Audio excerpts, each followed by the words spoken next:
Hi stamping friends, welcome to the April online technique class with Sharon Armstrong. This is the card that I'm going to be demonstrating for on this video, and as a member of the class you get a PDF of instructions emailed to you when you place an order for this class. And this card is just really fun and pretty, and it is called I call it the flowing ink refill technique. There's lots of other technique names out there for it, but that's just what I like to call it. In your kit, you will receive this in the mail, and I put it in the clear mount stamp cases. So you'll get enough supplies to create 3 techniques this month. And inside of the envelope will be all of the materials that we need. So for this card, you're going to get a piece of shimmery white cardstock. I sure hope you can see that on the video. You'll get your card base. You'll get a little piece of melon mambo and a piece of wasabi. And you will get a piece of designer series paper. Now your paper may be striped or it may be the leaves. I had quite a few take this class, so I had to improvise which piece of paper you got, but they're both the colors that match the wasabi paper. I'm using another thank you stamp set. I'm actually using this thanks out of there. You can use any words you want. You can use any stamps you want. I'm using the mixed bunch, and I loved this stamp in the mixed bunch set. Very elegant and pretty for this technique. Okay, so one tip I want to show you is this is the clear mount version, and I want to line up my stamp so that when I'm using my punch, it punches really easily. I'm not trying to move the punch all around to line it up. So I just took a piece of scratch paper, and if you'll just take, okay, so I know that I punch, let me back up. I punch this way, so I know this is the bottom of my punch, okay? So then I'm going to take my stamp, and I'm just going to move it around until it lines up. When it lines up, I am ready to stick it on the block. So let me scoot over just a little bit. So that makes it so much easier because I know that my punch and my stamp are going to line up. Hope that little trick helps you. All right, so the first thing I want to do is I want to take the pretty glimmer paper, and from my card, I'm going to go ahead and punch out a butterfly. And I want to punch out, or I'm going to stamp rather, using the thanks. And I chose Melon Mambo as my ink because that's my refill. So I'm going to just stamp right here.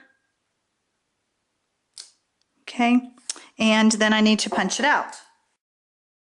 Okay, so I'm going to use the large oval to punch this out. And like I said, you can use any words you want, anything you have on hand. So I'm just going to set these 2 punched out items aside. And then I'm going to take and open up my case, my stamp pad case rather. And I'm going to take and put some paper towels underneath there to protect my surface. And then I have an old Stamp and Mist bottle that I put water on the side so I'll know it's not the cleaning solution, the Stamp and Mist itself. But I want to be able to spray my paper, and this just gives it a nice even mist. So the first thing I want to do is stamp, and I'm using the white craft ink. Set this down,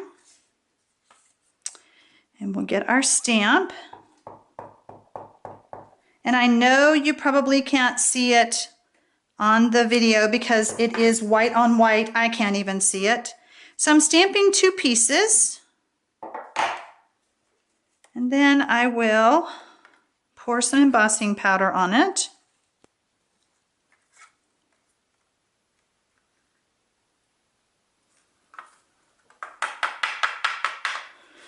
And then I want to heat it up.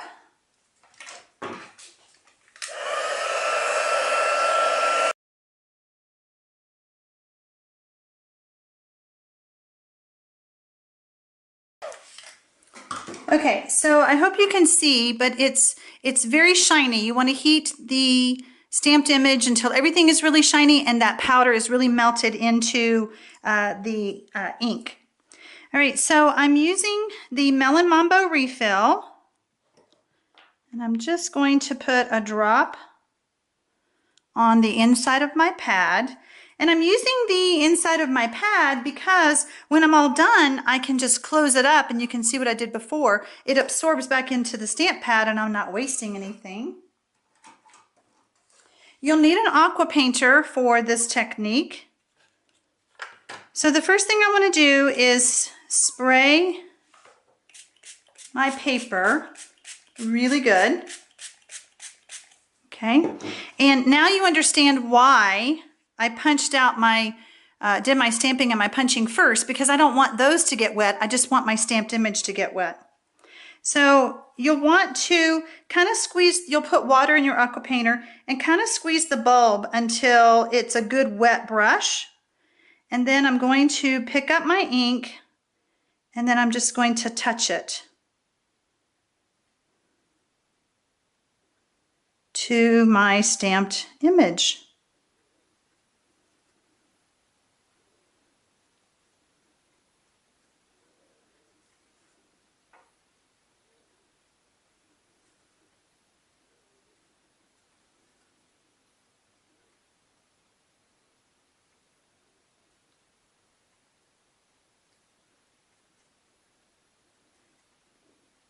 Now I did kind of squeeze the bulb a little bit as I was doing it, okay? Now for the sake of the video, you want this to dry really, really good. But for the sake of the video, I'm going to go ahead and just tip that over, flip, and blot that, okay? So if you don't do that, if you just let it dry on its own, it will be more of a vibrant color, which mine's pretty vibrant. I'm going to go ahead and dry this so that I can go ahead and punch them out.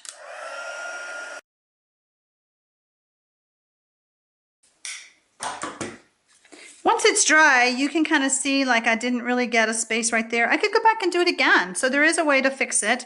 Now, who remembers that I stamped this way? So I'm going to need to cut this off so that I can get my punch in there.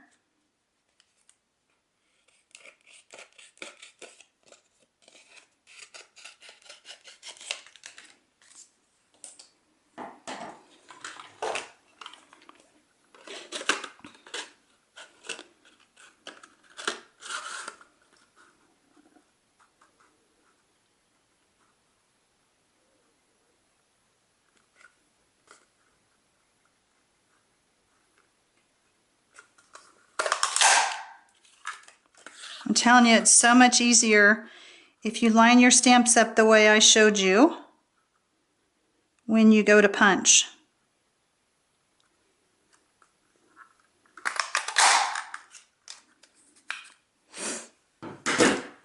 Okay, so now I'm just going to take and close this up, and I'm just going to squeeze it a bit, and that ink will absorb back into the stamp pad itself. Pretty cool.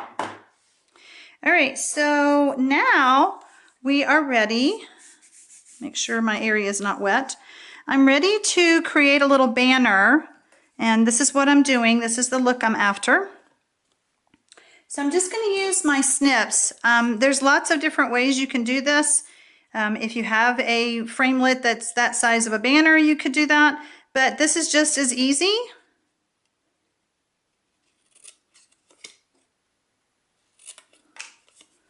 Okay, so now I have my banner, and my piece of wasabi paper, I'm going to get, where'd my punch go?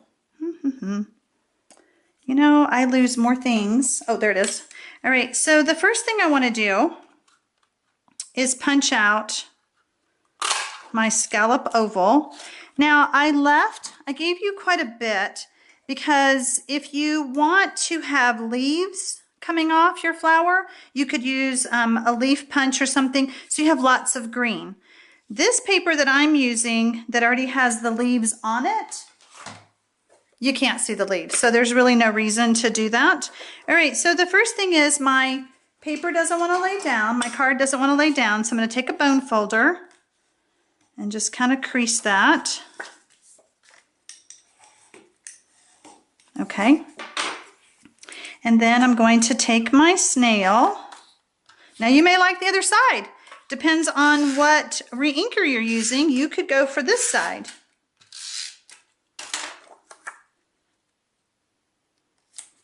Okay. And then I'm going to put my little banner on. Oh, about right there. And let me get my little pieces that I punched out earlier.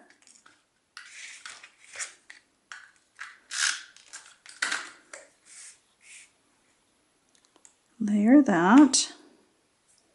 Okay. And we have our little butterfly, and I love to use dimensionals.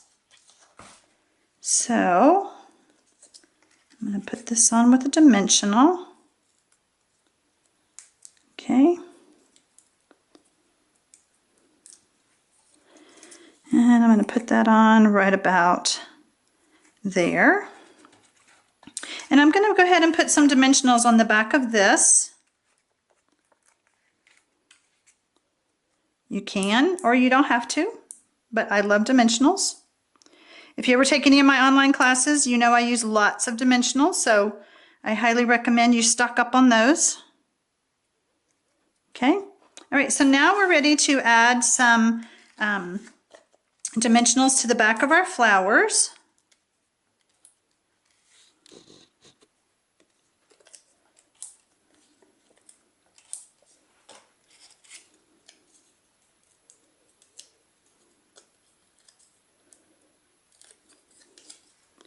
And I'm going to put that right there.